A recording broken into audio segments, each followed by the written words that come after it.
Diane, whenever you want to start the recording, it's fine. Okay, great. So again, welcome. Thank you for joining us tonight. This is LinkedIn for networking, and I'm really excited about this topic. This is one of my favorite topics besides LinkedIn for basics, right? You're thinking about how to build a profile and how to set up the site in general. This is going to let us learn more about how to use the tools that are in LinkedIn to be able to leverage connections or to leverage groups or to think about how we can demonstrate who we are as individuals and both professionally and personally in that professional space. So we're going to spend a little bit of time in each of the areas that I think are strategically relevant to you. And then we're going to have the time for question and answers. So I will get started by sharing my screen. And please let me know if you can actually see it. Or if you have trouble seeing it, Diane is taking a look at the chat box. So I've just pulled up LinkedIn, my profile here. This is the main page of LinkedIn, and some of you might be familiar with the LinkedIn site because you already have a profile, and now you're thinking about what do I need to do next? How do I drill down and learn more about each of the aspects so that I can be successful in using the site? So there are 5 things that I believe are going to be really helpful for you to be able to use. And the first is groups. So again, as questions come up, feel free to drop them in the chat box or just to note them yourself so that we can address them in the second half of the webinar. So at the top here, you will see the different options for digging into the site. And the groups section is the first one that I'd like to talk about. So if you have your own computers that you're looking at and you'd like to go through it with me and just kind of play around in your own site, I think that makes a lot of sense. It's kind of a learn as you go experience. So if we could click on groups, I wanted to make mention of the Alumni Association of Mount Holyoke College group. I don't know if many of you are on the group or had heard about it in the past, but this is a great way to get connected to the alumni community that's here at the college and to really kind of pay attention to discussions. It's a chance for you to find out who's available and who's saying I'm willing to network or at least be in a networking space. And so I wanted to show you how to find that. So this is my groups page, and the groups page is wonderful because you can join up to 50 groups, and so you can really join any kind of group that you're interested in at all. I mean, I think it's really beneficial. But this is the main site where you can search for all your groups. Now, if you're searching for a new group, you would go up to this top part of the page, click that 3 kind of blocked section icon, and then click on groups. So again, that's the top section to the left if you're looking at your screen, and then go to groups. Oops.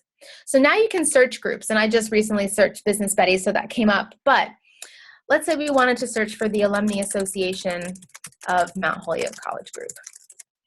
So here it comes up twice, right? One is a group and one is people. So the Alumni Association of Mount Holyoke College created an actual page, so you could connect with the college page. I mean, you can certainly do that. I don't see a huge benefit in doing that. They do post things here and there just about the college, so if you wanted to follow them in that way, you could. But I think the more important piece is the groups. So you click on groups, and then you're at the site. So I'm already a member of the group, and I'm probably the only one that's not an actual Mount Holyoke alumna that's in the group, just because I show it to a lot of our students and alumni. So if you're not already a part of it, you would click join. And then under here, you'll see the different discussions that are taking place. Some are asking advice, some are posting positions, some are just sharing articles or other great memories of the college, and you'll see an eclectic mix. I would say pay attention to this discussion board and all discussion boards related to groups as frequently as you want to, because who knows if there's going to be something out there for you that really resonates, that you want to talk about and that you want to learn more about. And that individual person could be a real great resource to you. when I was first starting my job here at Mount Holyoke, I had a true passion for athletes and wanting to help deliver career development advice to them. And thinking about best practices, I reached out in a student athlete group to learn more from people about what they were doing on their campuses to reach their student athlete population. And I've created like 3 or 4 mentors just from having reached out and having asked the question, because they said, oh, you're doing some great things. I want to talk to you about that. And oh, like that would be a great thing to really share best practices about in the future. And so I've really been able to leverage groups in a professional way, just beyond asking a specific question or just beyond monitoring the groups. So with groups in particular, I would say that if you're new to it and you just want to take the first level involvement, I would definitely just monitor the discussion. And once you feel more comfortable having monitored the discussion and got a flavor for what the group is like, then you can start, actually contributing to the groups. And, everybody's going to be very different in their approach. I'm the kind of jump in person. Other people that I've talked to aren't necessarily that. And that's okay. You use it however you'd like. But I just want to kind of give you the ideas that you can do either and still be effective in this space with groups.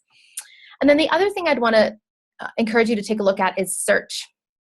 So under the search function, you will see all the discussions, you will see members, and some of the other similar headings from the other page. But what I want you to go into is members. In the members section, you'll be able to do a search. So there's over 7,000 members in this group. You'll find out later that there are over 13,000 alumni that are indicate that they have an affiliation with Mount Holyoke College on LinkedIn in general. And I'll show you a tool later that kind of goes through that. But the members section is a really great space to do some keyword searching. So let's say you're really interested in nonprofits. You can search nonprofit. And now you see that there are 758 individuals with the word nonprofit in their profile. So you can narrow down based on your own interests and then reach out to these folks for informational interviews or just to learn more about their path by looking at their profiles. So let's say we wanted to learn more about Rose. We would click on her profile. We would see that she's a local person here in Northampton. She's had some background as an independent consultant and Women's Fund of Western Mass. And we kind of go down here and you can see what maybe speaks to you in terms of your own interests. And that helps you really develop a reason for a direct outreach. And we'll talk a little bit later about what direct outreach looks like and how to use that process within the site. But this is kind of a way to do some research about fields and about industries. And it's a good place to have a warm contact with somebody, like a place where there's already a mutual connection, whether it be with a person or with an institution, just like Mount Holyoke College. So that's groups. Again, if you have questions about groups, feel free to put them in the chat box. We'll address them in the Q&A. The next thing I'd like to talk about is posts. So I don't know how many of you knew that you could actually create posts on the site and be a thought leader in your area or share information that you felt was effective and appropriate for your audience.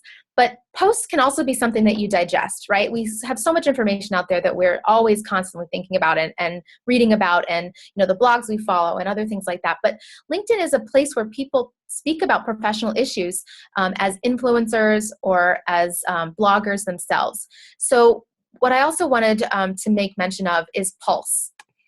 Pulse is like a Facebook news feed or just your Twitter news feed, right? You're getting information about different things that are important or relevant to you. So Pulse is a place here where you can learn more about what the top information is for the day or for the week. And you can listen to or read different content. So I've chosen to follow certain individuals, and I've chosen to monitor what I get. And I think that's really helpful to be able to do that. So I would encourage you to take a look at that. You'll see the metrics at the top, you'll see the likes, and especially if you're trying to make inroads with a certain company, if you can follow somebody that's blogging that's from that company, and be an active participant in some of those blogs, just even liking them is really important. They're going to track that engagement. So I think there's a way to really leverage what's here and ways to network, because who knows, after so many times of engaging with somebody's posts, you might be able to at some point reach out to them and say, you know, I've really been loving what you're saying about this topic, and I'd really want to talk to you more about that. You know, casually introducing yourself and seeing if they'd be willing to have a conversation. So I think it can really allow you to leverage a future connection or a future conversation. If you would like to post yourself, there is a space here to publish a post. And again, you get there through interests and pulse. But if you'd like to do that from within your own space and you go back to the homepage, you can see here that you can publish a post. And so I have a couple of posts that I've published, and you know, I find it really exciting to do that, but not everybody does. And so again, I give it to you as an option that if you want to do it, there's a space for that. And if you're inclined for writing, it can be a really wonderful thing to do as a writer, to be able to put yourself out there in that space. But if you're not inclined, then just follow the people that are talking about the most important or relevant topics to you. So that's posts. The other thing I wanted to say, actually, before we go on about posts, is that it can be really hard to find your voice, especially when you're networking. And I spend a lot of time thinking about this, as does Diane, because we work here at the CDC. But I feel as though it's really important to spend a little bit of time when you're trying to create a professional brand or online presence, to be able to think about what voice you want to put out there in the professional world. And you can tailor it. And again, I'm not saying be inauthentic, but I'm saying be aware and be cognizant of what it is that you're putting out there. And I spent a lot of time thinking about that. And one of the ways that I've done that is to listen to podcasts. And I don't know if everybody has like a commute to work or they enjoy listening to podcasts, but one of them that I thought was really, really helpful was Fizzle, which is Fizzle. And their very, very first show, there's a two-part to their first show technically, was finding your voice. And they're talking about it in writing and, you know, in publishing some things. But actually, a lot of the strategies that they provided were really relevant to the kinds of things we talk about here in career development around elevator pitch and some of those other aspects of the work that we do. So I encourage you to take a look at that, read up on it. I have tons of resources on that as well, so I'm happy to share back with you some of those other resources that I've come up with just after the webinar. But I wanted to kind of make a plug for that I think sometimes people struggle in a networking situation because you're not sure what to say yet, but I think it takes a little bit of time just thinking about it. So then the next thing to talk about is the LinkedIn alumni tool. Now, this is one of my absolute favorites. So, you know, I'm not really going to apologize for being excited, but you will definitely experience my excitement. So this was created by LinkedIn, I would say several years ago at this point. It's fairly new, but also not new enough that it's not usable. So I'm going to just change this quickly because my account is associated with the different colleges that I went to, not Mount Holyoke, unfortunately, but this is a place for you to search the individuals that have joined LinkedIn that are affiliated with Mount Holyoke. And it's not just like a general search button, which I'll show you a little bit later. It's actually way more robust than that because it visually represents what Mount Holyoke women have done, where they live, where they work, what they do.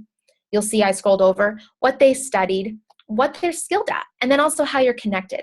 So there's true value in building your connections because you'll see that there's more connections to even be made within the Mount Holyoke community.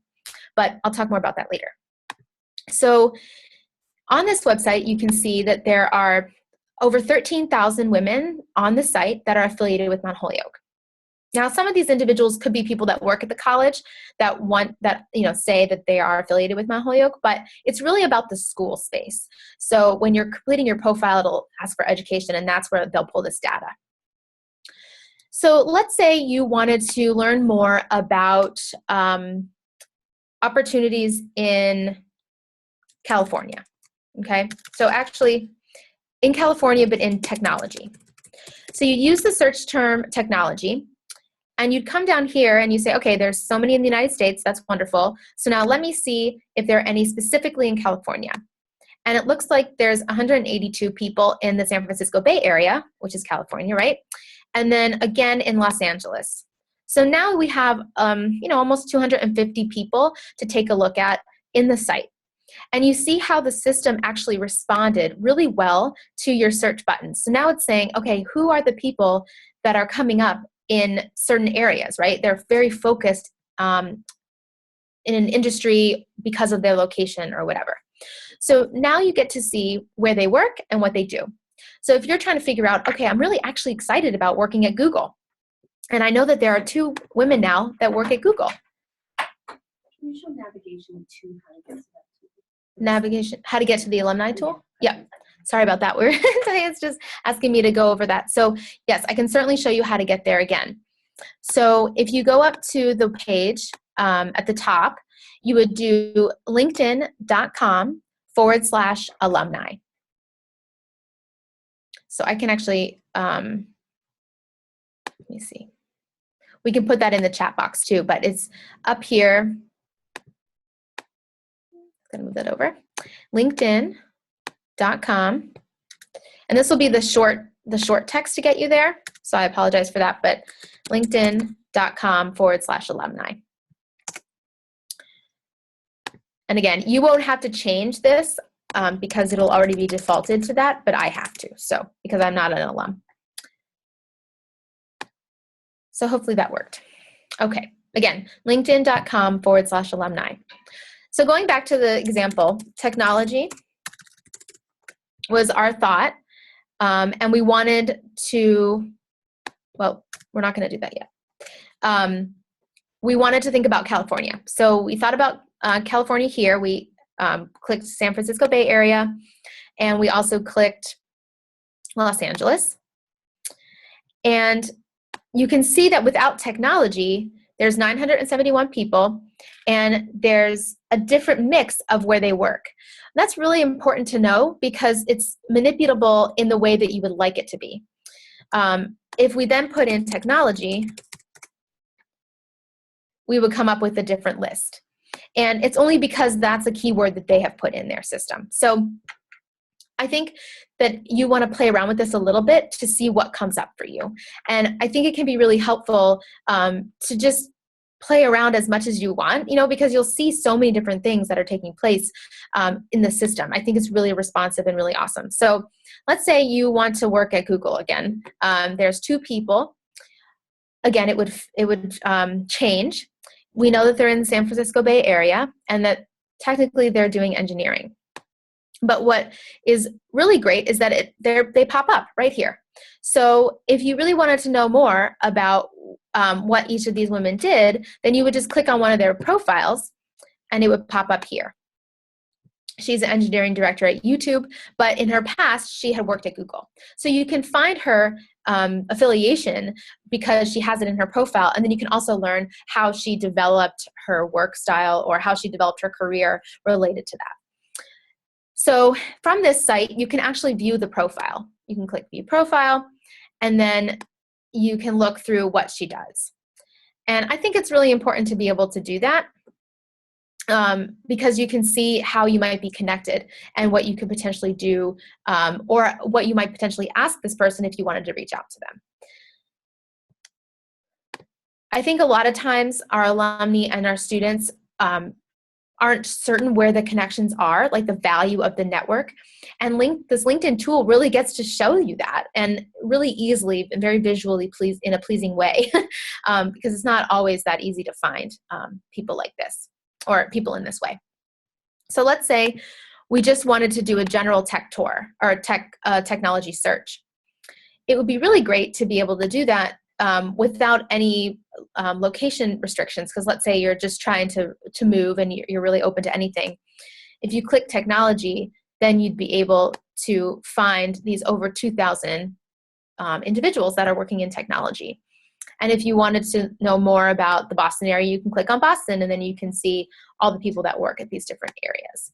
It's really simple just to, say show more or show less, and also to scroll over so that you can see, especially if you're trying to make a career transition, okay, I know that I need a little bit more research skills if I don't have that. Or, oh, I have a lot of research skills. That'll be really easy for me to make that transition. So it's a matter of making sure that you can see what's necessary and what they studied. Perhaps you want to think about a graduate degree and you're not sure what you need to study. Well, maybe it doesn't necessarily require that, but you can see maybe where some other people had some focuses or foci around particular topics in whatever field they were in. The other piece that I'd say too is that with technology, it can be very diverse. So you'll see that you can work in tech in all these different aspects with all these different backgrounds and skills.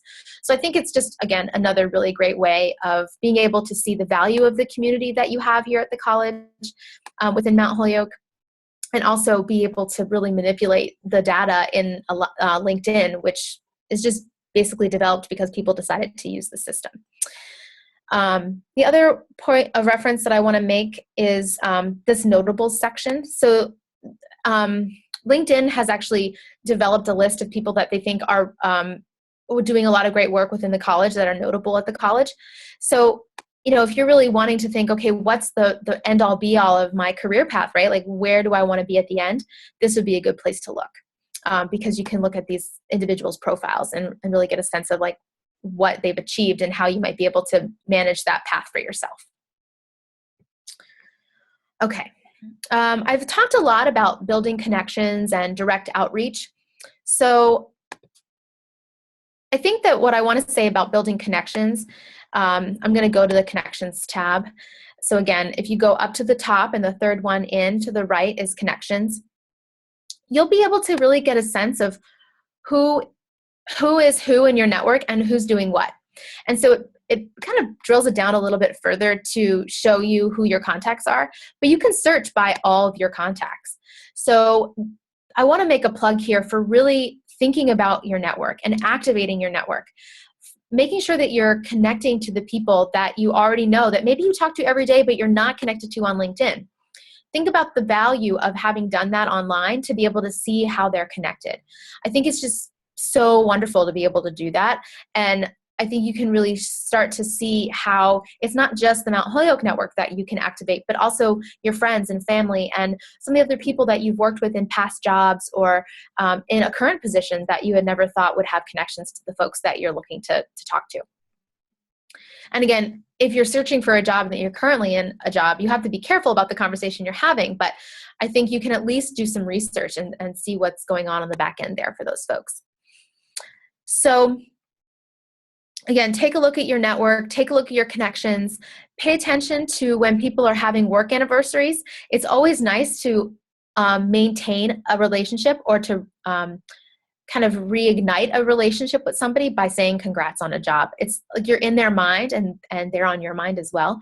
Or you're on their mind as well. So I think that's really an important component of this piece. Okay. The other thing that I'd like to share with you as well is just the advanced tool. So we talked about the connections that you can make within the Mount Holyoke College communities, but I think that it's also good to think about beyond that. And I showed you the connections tab because it's just a nice capture or a snapshot of what it is that's going on within your connections. But this is a place where you can search for connections in a more narrowed way for your professional interests. So let's say we wanted to look for opportunities in educational policy. So you can do a general search just based on that keyword, and this will get everybody on the site. It'll pull in groups, it'll pull in pages, it'll pull in companies and individuals. And it's not just people that you're firstly connected with. So you'll see here that Gwen, my friend Gwen, is my first connection because we're actually officially connected on LinkedIn. But this individual, Sebastian, is my second connection because I'm connected to Graham. So if I went through here and I said, oh my gosh, I really want to talk to Sebastian because of such and such reason, then I could talk to Graham and I can say, I was looking through LinkedIn and I noticed Sebastian Johnson's profile and his career background was really interesting. I would really love to talk to him. Do you think it'd be okay for me to reach out to him directly, or would you mind making the introduction for me? So you can use a search function like this to broaden your horizons around who's really doing the work that you'd like to do, and be able to see if there's anybody that you feel comfortable reaching out to that would be willing to make a connection for you.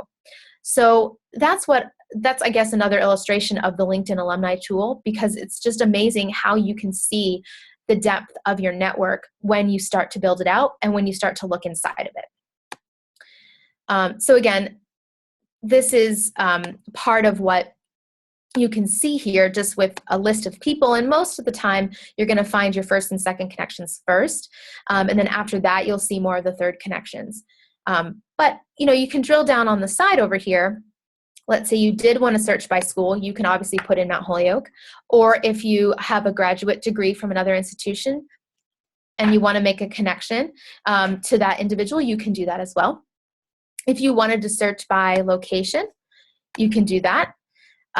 It's usually then going to have you look up a postal code, which I think is a little bit clunky. So that's why the LinkedIn alumni tool is a little bit easier, because you can search by location. But again, it's there for you to use.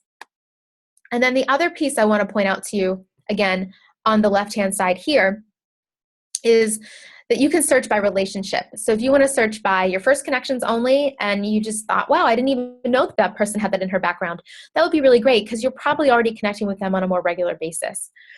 If you wanted to connect with second connections, again, you can see the value of the group that's connected there. And then if you wanted to search by geographic location down here, you can do that too. So it's not just about the zip code, but it's also about the city here. The zip code is helpful for when you're searching for something more regionally specific, as opposed to a location which is like a major city. And then they also show you here that these are the top companies for the people that are popping up in educational policy. So you might not have thought, or you might have really thought, like Teach for America, that makes a lot of sense. So you would then say, well, Teach for America is a prime company or a top list company for me. I want to know who's working there. Now you've narrowed down the results to 715 instead of over 500,000, and you can search through them in that way.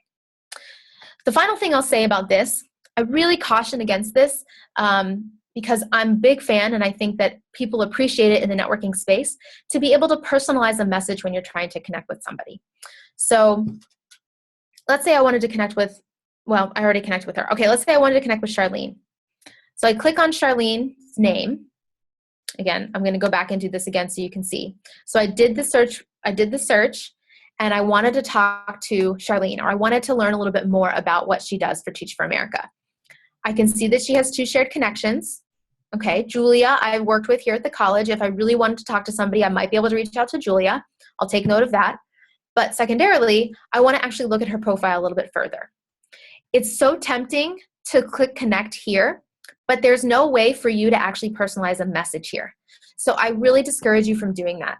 If you already know the person and they're your friend, like, no big deal. You can, of course, click connect, because they're going to connect with you anyway. They know you in a different context. But if it's somebody that you're not really certain yet that you know, or you've only had 1 or 2 interactions with them, and you really are trying to solidify a relationship or build a relationship with them, then I would really encourage you to click Charlene's name or the person's name and go to their profile. The thing about going to their profile too is that they get a notification, as long as their profile settings are set to be able to get those notifications, to see that you've looked at them. So they're going to find it interesting that you connected with them, and maybe they'll find like your connection to be really positive because you've already taken a look at them and you can back that up with a message. So, again, I would encourage you to have your settings to be public so that people can see that you're looking, and that way you can see who's looking at you as well. So Charlene is here. She works in Amherst. That's wonderful for me. Let's say I want to stay in the area. It sounds like she has, some kind of interesting position on campus, and that might be appealing to me.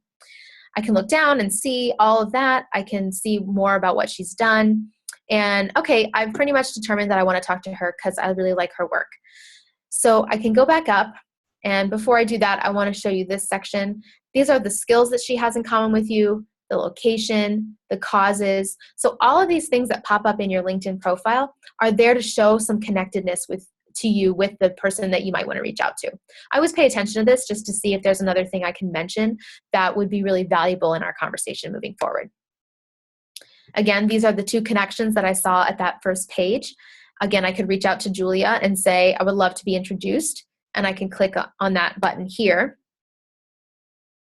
and create a message. Over here, again, going back to her profile, I've decided that I want to connect with her. So I'm going to click connect, and this gives me the chance to actually personalize a message. They always ask you to tell them what the message or how you're connected to that person. So here, I would say that she's probably more somebody I'm going to do business with because she's a Mount Holyoke alum, and or I want to make a connection with her. So then I would pick my title or my position that I was in and do it that way. And then I would be able to personalize a message here. Now, LinkedIn always gives you this message. It's a default message. So I would just erase it and then just say something like, Dear Charlene. And you can talk about, I'm interested in educational policy. I'm located in Northampton, Massachusetts, and I graduated from Mount Holyoke College, if that's what you have in common with the person. And you can say that you're really excited or would want to learn a little bit more about the work that she's doing as the campaign coordinator for Teach for America. Would she have 20 minutes for an informational interview? And just see what happens. I think it's a really great space to be able to do that, to professionally connect. And it only gives you so much space to actually, and so many characters to actually, have that conversation. But I think it's a really good part of the networking process, and it shows that you paid attention. It shows that you really cared about tailoring a message to somebody. So I would encourage you to do it in that space. Okay.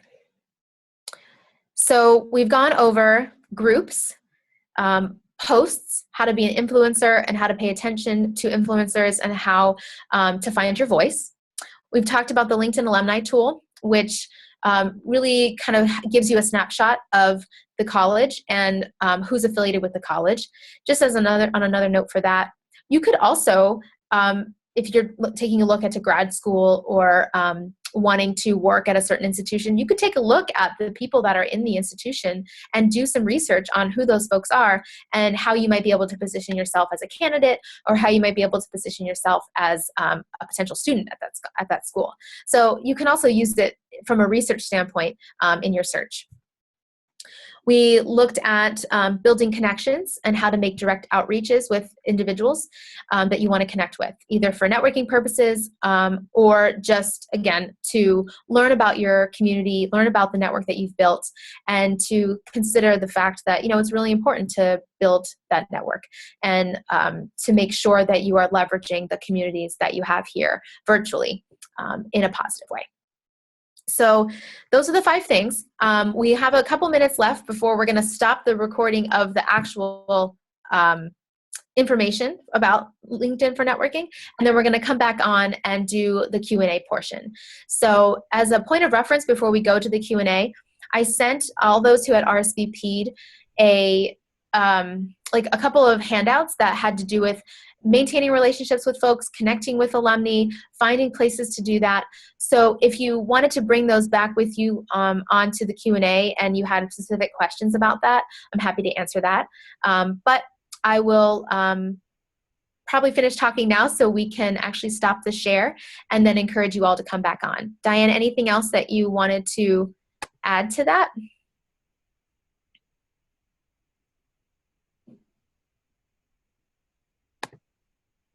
Thank you, Megan. I'm here. No, I'm all set. We do have one question that came in, and I just want to advance it forward to the Q&A section and share it with others, which is how do you recommend, or what advice do you have to use for the job and the networking portion without raising the attention of your peers or your coworkers? So how might you be able to pursue opportunities that are out there or begin inquiry without causing alarm among your peers or coworkers? Yeah, I mean, a lot of that has to do with updating your profile, and some of the information that you would, or some of the strategies that you would use wouldn't necessarily be public. So like if you did research on the back end for different industries, nobody's necessarily going to know that. If you are trying to leverage your headline or change your summary, you can always talk about it as like, I attended this webinar. I thought it was really interesting and I wanted to put a better online presence out there for industry leaders that, are working in our area. I think that there's certain ways in which you can hide professional development that doesn't feel like it's very negative. And I'm being really cognizant of the time. I know that we're going to kind of get cut off in a couple seconds. So I want to come back to that question